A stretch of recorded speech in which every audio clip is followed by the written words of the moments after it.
Beautiful.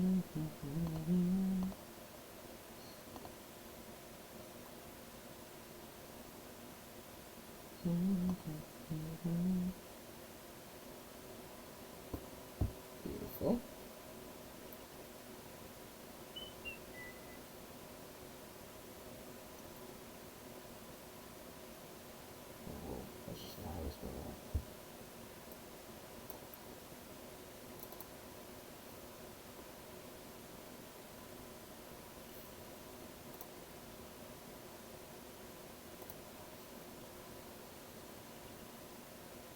Yeah, it's so difficult.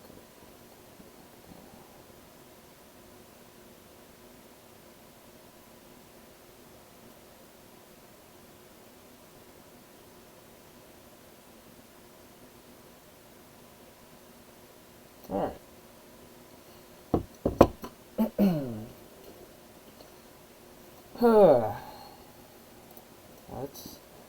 let's get into it. We'll go over, I guess since it's right on the screen anyways, the waiver wire pickups. So the first pickup was Chris Rodriguez for Tyrod Taylor.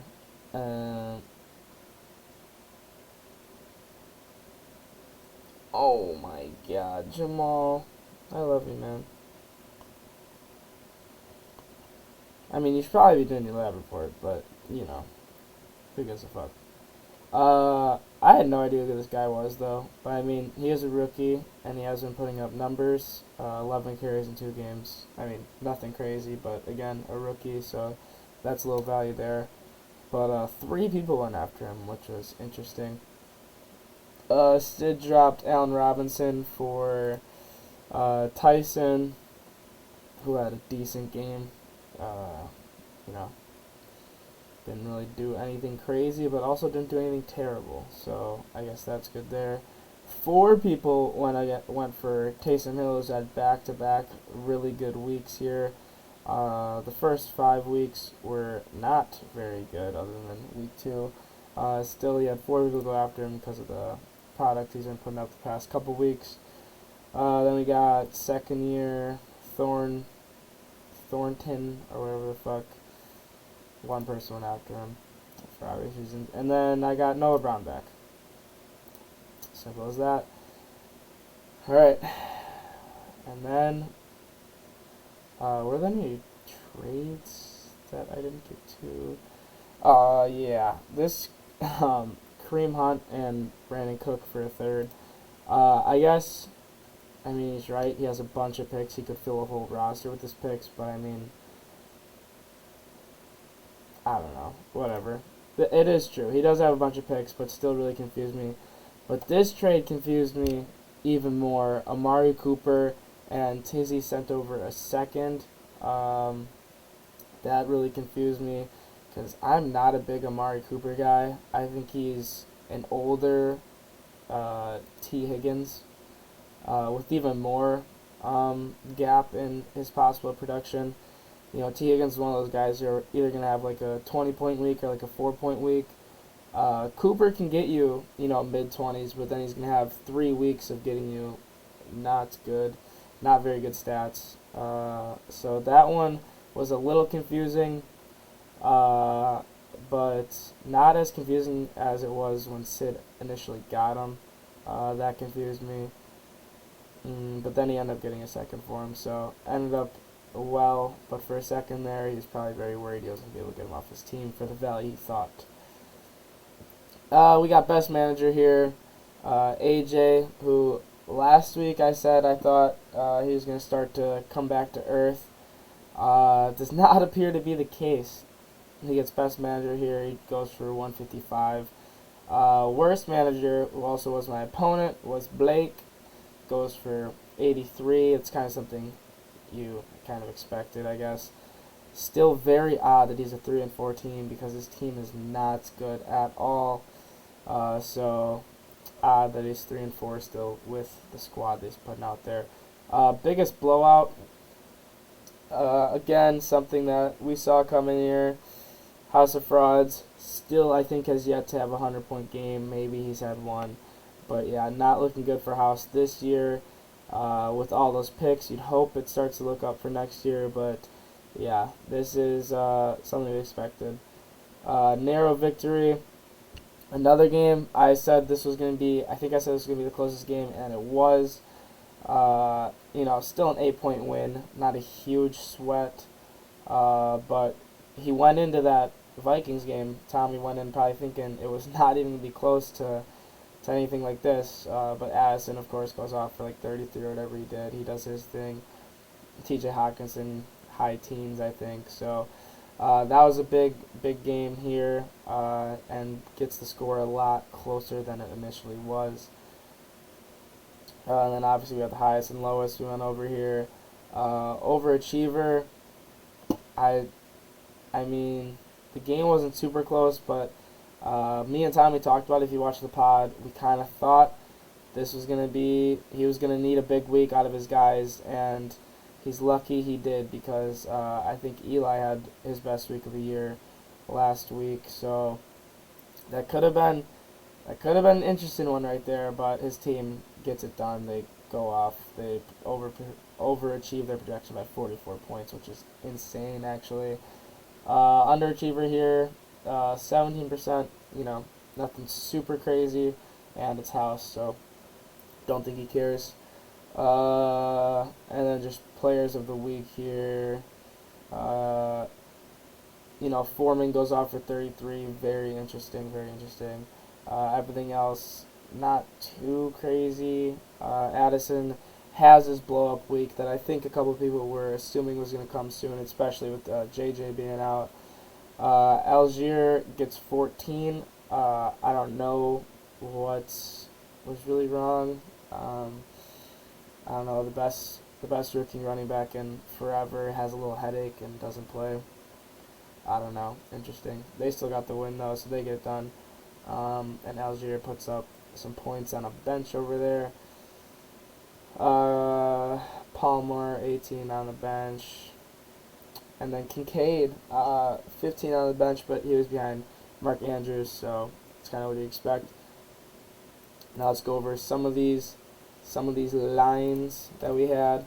Not a very good week for the lines, to be completely honest. I think I got all the underdogs correct, but the spreads were a lot wider than I thought they were going to be in most cases.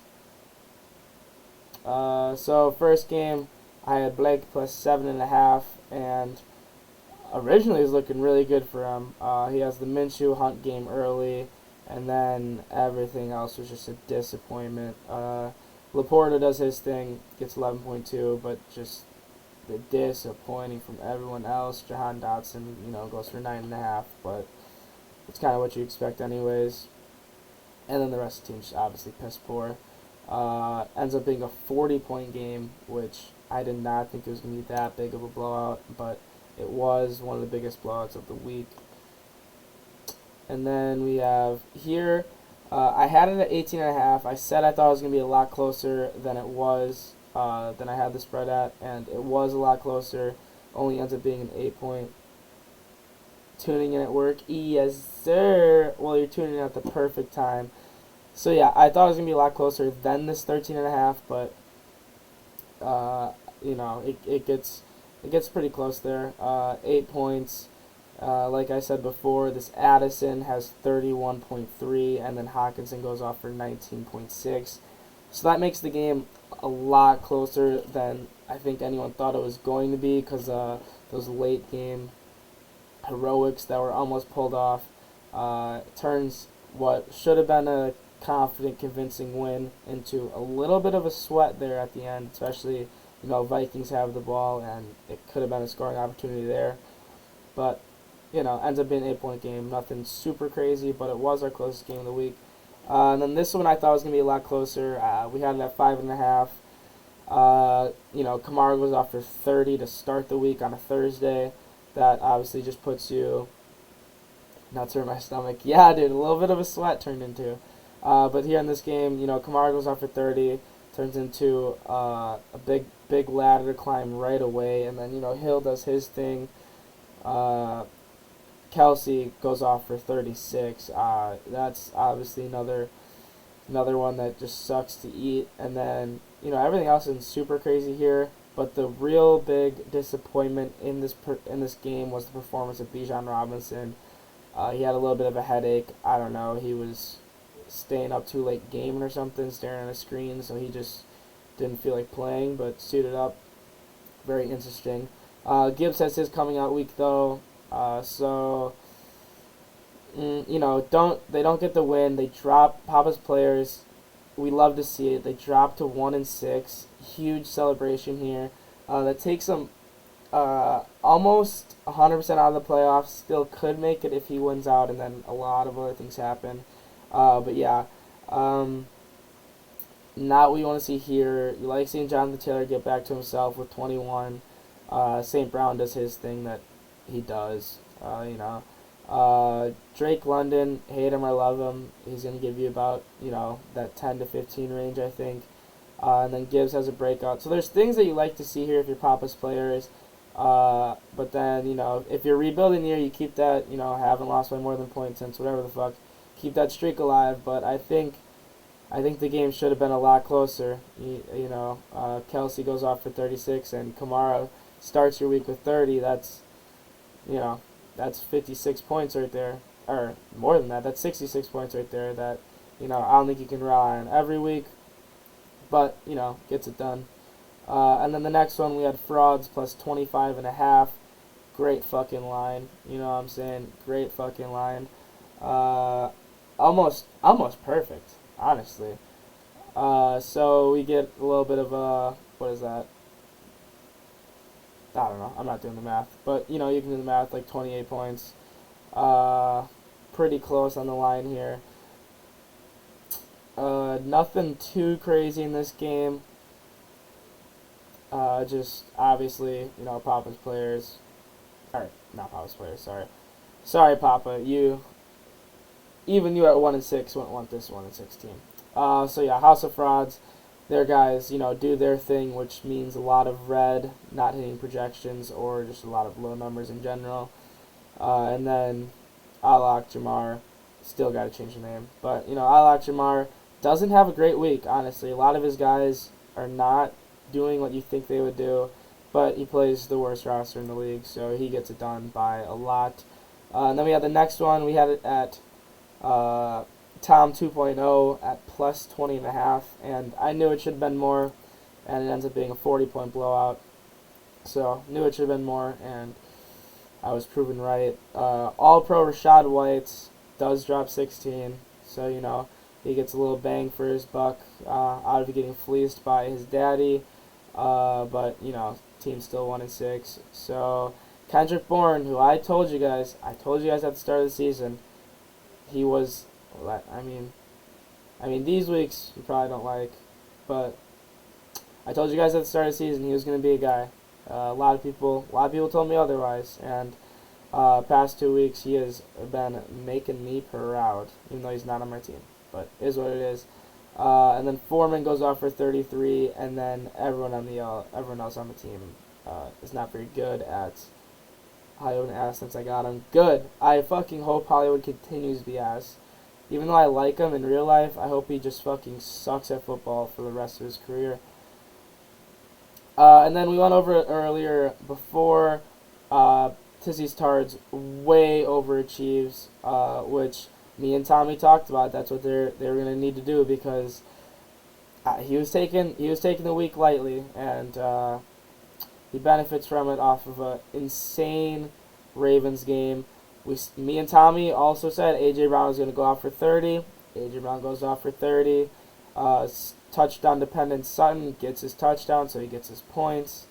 Myers, who I don't know if it's just me, but I'm very shocked at how he's been playing this year. He's just had amazing game after amazing game after amazing game, and then he got a concussion this game, so take that how you, or in one of the games he got a concussion, but take that how you will. But he has been really surprised me this year. He has another insane performance. I said Aguilar was going to have one catch. He had one catch, and it happened to be a touchdown, so he gets his points there. But Tizzy gets a very nice week. He gets a confident win against the second or probably worst roster in the league. Here we got Rogers rate plus 14.5. Another great line. Ends up being a 12-point game, and I think we all thought this was gonna be a way bigger sweat than it ended up being. Brock Purdy has not been looking like himself since his team started to get that little injury bug going around. He throws 2 interceptions. I think prior to the game he had 2 interceptions in his career. He gets 2 in one game here. Still threw for 272 and a touchdown, which isn't terrible, but you expect more, and you definitely don't expect the interceptions here. McCaffrey started the game super slow. I think he had like 3 points going into the half. I could be totally making that up. That could be complete bullshit. Or maybe it was like at the end of the first quarter. But he was not playing good to start the game. And I thought Rogers rapes little kids was gonna come out with the win. And then White Jesus, it's White Jesus. So obviously didn't get the job done. But hey, Lions were pretty good this week. Other than this one was a major blowout. This one was a major blowout. And then obviously I should just known Tom 2.0 needs plus 40 every week. But nonetheless, let's get some lines. Let's get some week 8 lines. All right, so this week, we got a couple shows in the league. We got a show that really plans their shit out. They even make edits. They do all this stuff. Very professional.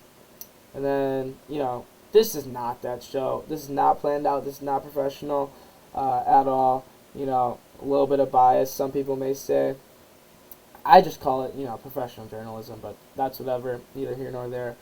But with that being said, I did actually look through before I went live, did a little research, to help me with my lines a little bit, and I think we get one close game this week, maybe 2. But I think me and Gibbs is close game number 1. Then I think we got a blowout, and I think this might be a close game 2. The projections would disagree with that, but I think it's going to be a lot closer than projected. And then I think we got blowout. Which show is less professional, mine or yours, LOL? Definitely mine is less professional. You have like questions set up. You know who guests are gonna be. You got a nice clear mic. We don't got that over here. We have no idea what we're gonna say when we go live. We have almost no planning whatsoever, and my mic echoes. So, I think this is the least professional show in the fantasy football world, but we get it done. You know what I'm saying? So then here to start off, we got Raj, Grape. We're going to go plus.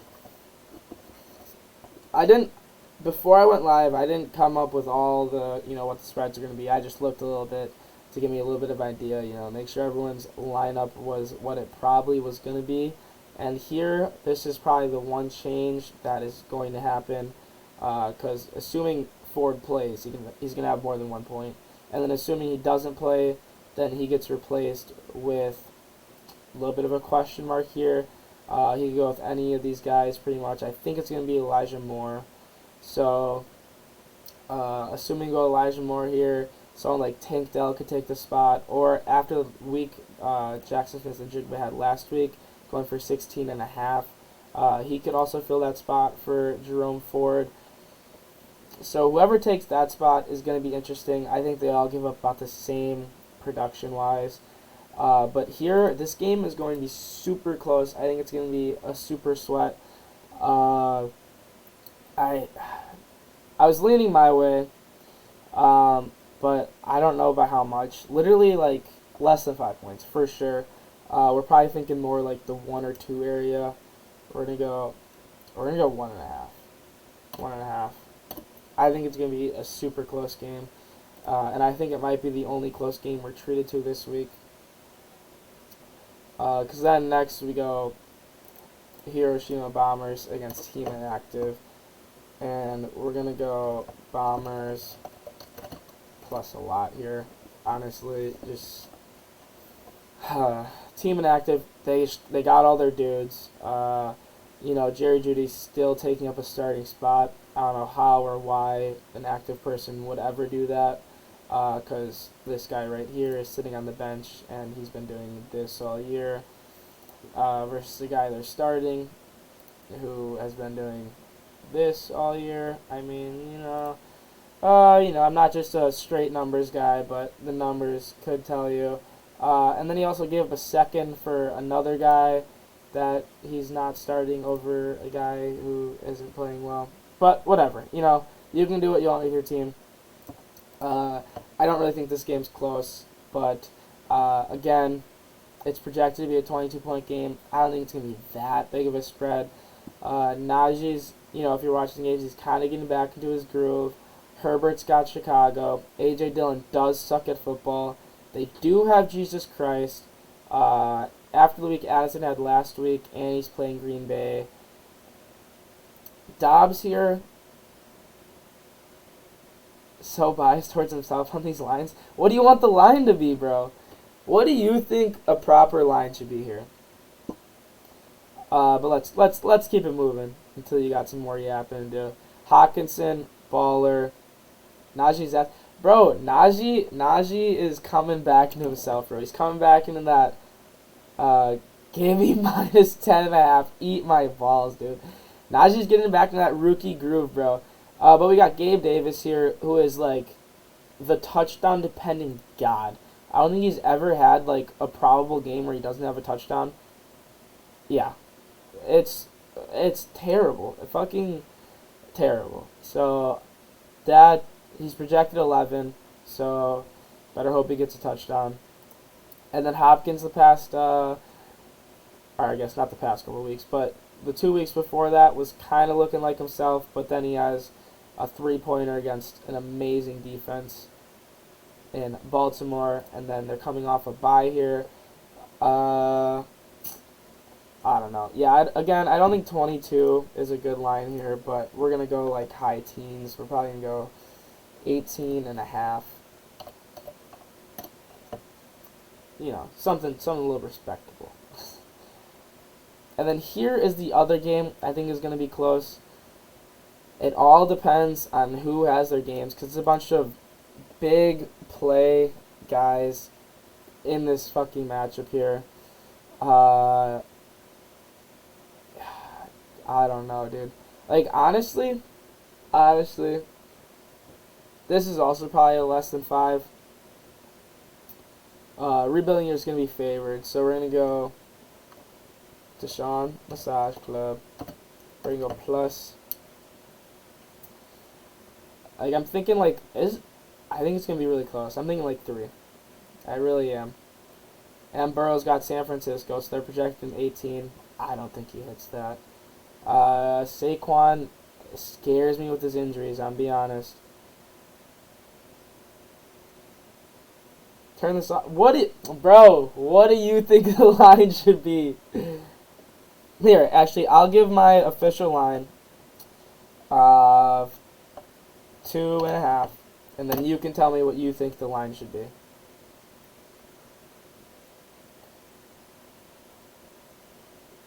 I'm waiting.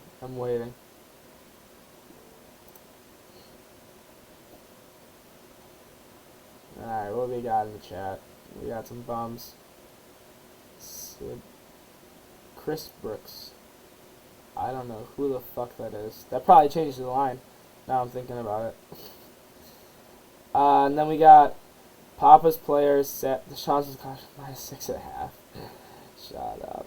Alright, sadly we got Papa's players playing the worst team in the league. So sadly, he's going to come out with win 2 of the year. It's just a matter of how much that's going to be by. So fraud.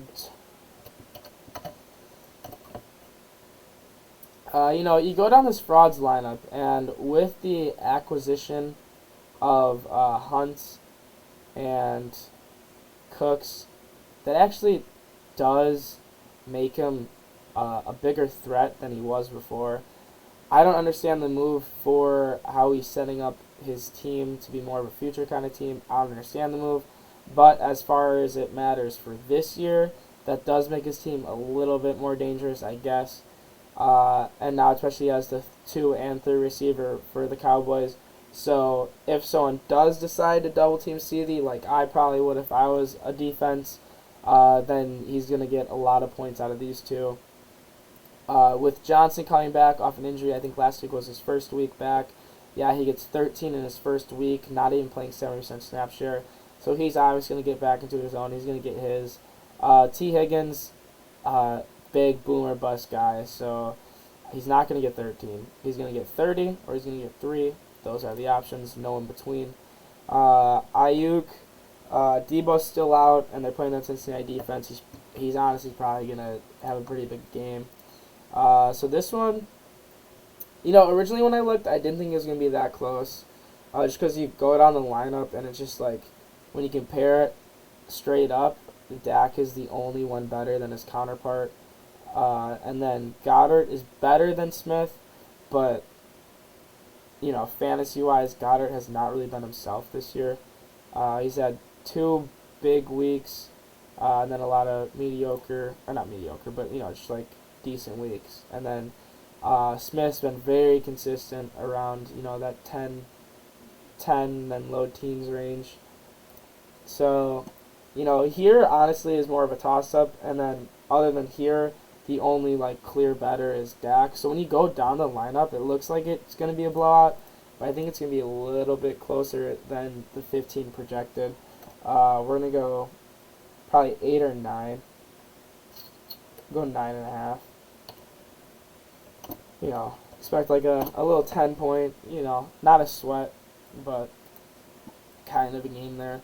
And then Tom 2.0 gets his shit rocked. Don't really have to look at lineups for that. We just assume it's probably going to be like a 40 burger. Call that a day. And then with the last game, we got Tizzy's Tards, the worst 6-1 team in the league, versus Wake and Blake, the worst 500 team in the league. Don't think it's going to be close, though. Saving grace here for Wake and Blake. Not that he wants to win, but the saving grace if he did would be Nico Collins. Just hopefully, he has an outer body experience and goes for 4 touchdowns. That's the only chance he really has. And since I don't think that's going to happen, we're going to go Wake and Blake plus, I don't know. Honestly, probably a 20 burger. Actually, we'll be nice. We'll go 19.5. We'll be nice. We won't do a little 20 bomb. We'll go 19.5, and that'll wrap it up. So we got Rogers rapes little kids. We're getting them plus 1.5 in what I think is going to be the closest game of the week. And then we got Bombers plus 18.5. Could be more, but I think it's going to be around there. Obviously, could see way more. Especially, we got White Jesus over here. We got the most skilled quarterback to ever live here. Eckler playing Chicago. Obviously, that could be a lot of points just right there. And then everyone else on the team, he has really no downside here. But just those 3 guys alone could probably handle a lot of teams, honestly, if they all have weeks like they could. And then next, we got Deshaun's Massage Club. Way against the projected, what they have here. They're projecting a 20-point game. We're going to give it 2.5. Some people are in the comments are saying they think it should flip. They think Deshaun's Massage Club should be the favorite to win.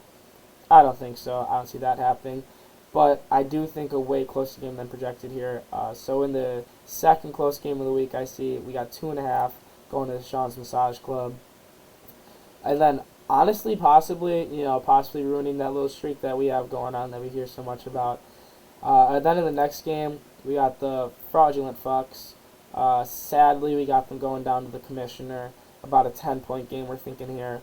You go down the roster and they don't match up very well, but if they got a couple pop out games for 1 or 2 of their players, you could see See a little shift there. You know, the battle of the 1-6 teams.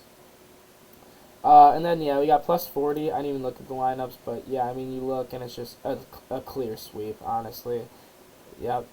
First time through, and yeah, I could have told you that shit. Clear sweep. Everyone's projected just so much more, and just not even projections. You just go, like, yeah, one player is obviously better than the other. Shouldn't be close. That should be the biggest blowout of the week. Honestly, it should be the biggest blowout of the year, just considering we're looking at no buys here. I think they have, like, the people you would be like, these are Al Akjamar's starters are all starting. And of course, they upgrade their quarterback to the number one fantasy quarterback in the league this year, I think.